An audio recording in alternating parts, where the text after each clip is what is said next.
ఆరోగ్యశ్రీకి ఎవరు పోతారండి? నువ్వు ఆడిపోతావు కార్పొరేట్ పోతా, నేను ఆడిపోతా కార్పొరేట్ పోతా, లేదంటే హెల్త్ ఇన్సూరెన్స్ కట్టుకుంటాం. అంటే ఇది పేద ప్రజల కోసము జరుగుతున్నటువంటి యొక్క పనులలో ప్రభుత్వాలు కట్టర్ ఫ్లాప్ అయినాయి. నంబర్ 1. ఇంకొకటి ఏంటంటే, ఇప్పుడు కాంగ్రెస్ పర్సన్ మాట్లాడుతూ కానీ టీఆర్ఎస్ పర్సన్ మాట్లాడుతూ కానీ మీరు ఎక్కువ దోసుకున్నారంటే మేము ఎక్కువ దోసుకున్నాం, మీరు ఎక్కువ దోసుకున్నారంటే అరే 10 సంవత్సరాల కన్నా ముందు పాలించింది ఎవరండి? కాంగ్రెస్ పార్టీ కదా. అంటే ఆ పాపం కాంగ్రెస్ పార్టీకి ఉన్నట్టే కదా. అంటే 10 సంవత్సరాల కింద ఉన్నటువంటి ఒక పెండింగ్లు టీఆర్ఎస్ ప్రభుత్వం పెంచదు, కంప్లీట్ చేయదు. టీఆర్ఎస్ ప్రభుత్వం పెట్టినటువంటి ఒక పెండింగ్లు కాంగ్రెస్ పార్టీ కంప్లీట్ చేయదు. అంటే ఇటు ఆరోగ్యశ్రీకి నిధులు కేటాయించది, అటు యూనివర్సిటీలకు నిధులు కేటాయించకుండా పేద ప్రజల ఒక డిగ్రీ పాస్ అయినటువంటి ఒక విద్యార్థులకు సంబంధించినటువంటి ఒక ఫీజు రియంబర్మెంట్స్ రాని కారణం చేత వాళ్ళ ఎడ్యుకేషన్ సర్టిఫికెట్స్ కాలేజీలలో మురిగిపోతున్నాయి. అదేవిధంగా బీటెక్ విద్యార్థులు అదే పరిస్థితి, ఇంటర్మీడియట్ విద్యార్థులు అదే పరిస్థితి. ఏ విద్యార్థి చూసినా వాళ్ళు కనీసం సర్టిఫికెట్ తీసుకొని పై చదువులకు పోలేకపోతున్నారు, కనీసం వాళ్ళు చిన్న తరహా ఉద్యోగాలు చేసుకోలేకపోతున్నారు. పేద ప్రజల నడ్డి విరుస్తున్నారు.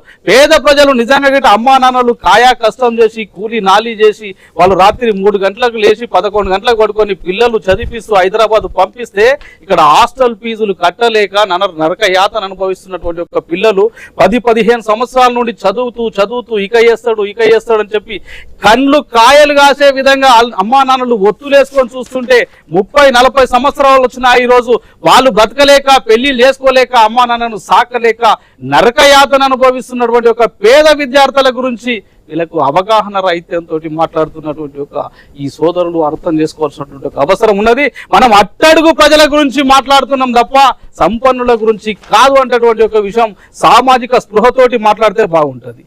నంబర్ 2 ఇంకొకటి ఏంటంటే బైసా వినండి, నువ్వు మాట్లాడేసరి నేను డిస్టర్బ్ చేయలే, నేను డిస్టర్బ్ చేయలే. నేనేమంటున్నా తమ్ముడు, నువ్వు ఎక్కువ ఆవేశపడకు తమ్మి, నువ్వు ఎక్కువ ఆవేశపడకు. నేనేమంటా సబ్జెక్ట్ ద్వారా నువ్వు ఆవేశపడ, నువ్వు నేను ప్రతి దానికి క్లారిటీ ఇస్తా.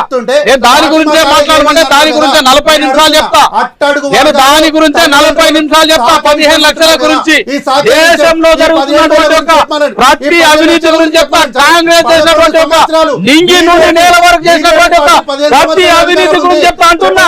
బొక్కు scam, 2G scam, 3G scam, ఈ దేశంలో లక్షల కోట్లు స్కామ్ చేసినటువంటి ఒక కాంగ్రెస్ పార్టీ అవినీతి గురించి మాట్లాడేటువంటి ఒక పార్టీ వీళ్ళకి అవగాహన ఉన్నదా? చూపియండి వారికి.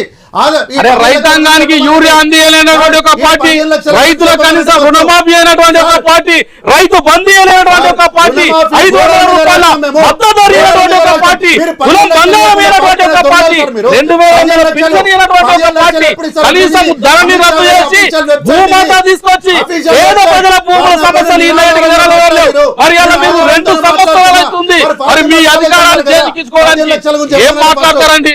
నేను మాట్లాడతాను, లేకపోతే నువ్వు మాట్లాడే ఆన్సర్ ఏంటని సమాధానం చెప్తాను. మధ్యలో డిస్టర్బ్ చేస్తాను. శ్రీకాంత్ గారు నేను ఏమంటున్నా, నువ్వు డిస్టర్బ్ చేయకు, దానికి ఆన్సర్ చెప్తా అంటున్నాను. కేంద్రం ఇచ్చింది లేదు, రాష్ట్రం ఇచ్చేది లేదు. కేంద్రం ఇచ్చేది లేదు, రాష్ట్రం ఇచ్చేది లేదు. 2 వైపుల నుంచి నష్టపోయేది ప్రజలే, 2 వైపుల నుంచి ఇబ్బంది పడేది ప్రజలే. అట్లీస్ట్ తెలంగాణ తీసుకునేటువంటి పరిస్థితి